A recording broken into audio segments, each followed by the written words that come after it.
Let's dive into the discussions shaping the nation. Ministers, as we make statements here today in this House on the programme for government, I am acutely aware of the people that have been failed across this state since this government took office. We know this hasn't happened today or yesterday. This has gone back for years when we look at the infrastructure deficits, particularly in the West. Agus mar dúirt mé the response to the disaster for Storm Owen has demonstrated just how what another 5 years of Fianna Fáil and Fine Gael will mean for them. Today the ESB has confirmed the citizens still without power in County Mayo, number 2,000 in Galway, 2,750 Roscommon and 2,050 in Leitrim. In this government, you'd have to really ask, is this government's mantra to hell or to Connacht? The government was completely flat-footed, even though the likely damage following the storm was well flagged. Now, I've been contacted by hundreds of businesses following the storm, including farm and fishing enterprises.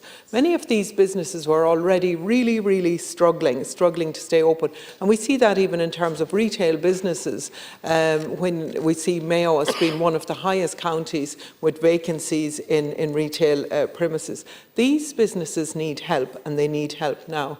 And my question to you today, Minister, is will the government introduce a scheme to support businesses impacted by the storm? These businesses need to know.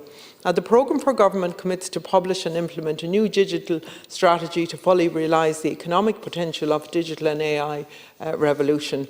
I would support the introduction of such a strategy, and I look forward to working constructively to deliver it. However, as the government is aware, far too many people across the state remain without broadband. Indeed, the National Broadband Plan confirms the large parts of rural Ireland still do not have access to high-speed internet. This is a prerequisite for businesses and must be addressed immediately. The programme for government makes further commitments to publish a new whole-of-government action plan for competitiveness and productivity within 12 months.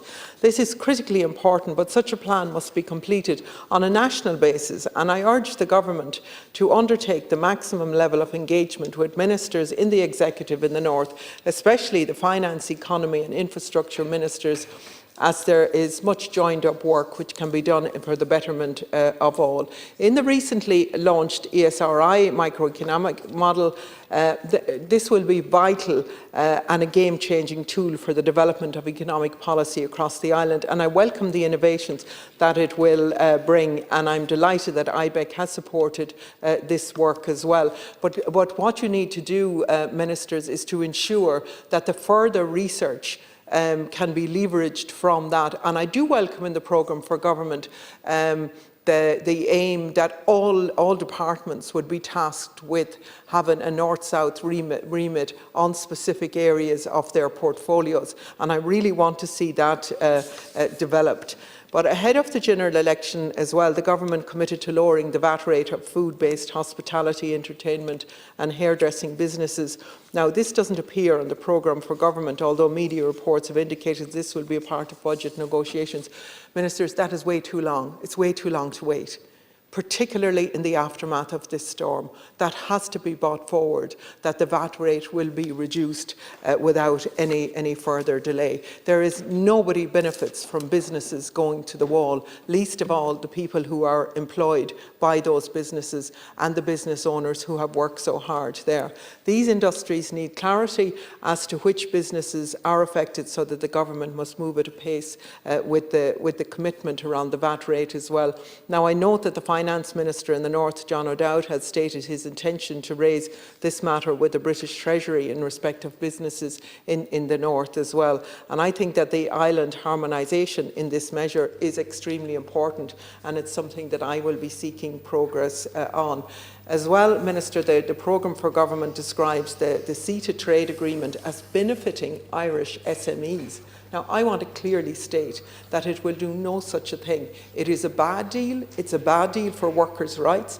It's bad for the environment, and it's bad for the public purse, and it should not be ratified.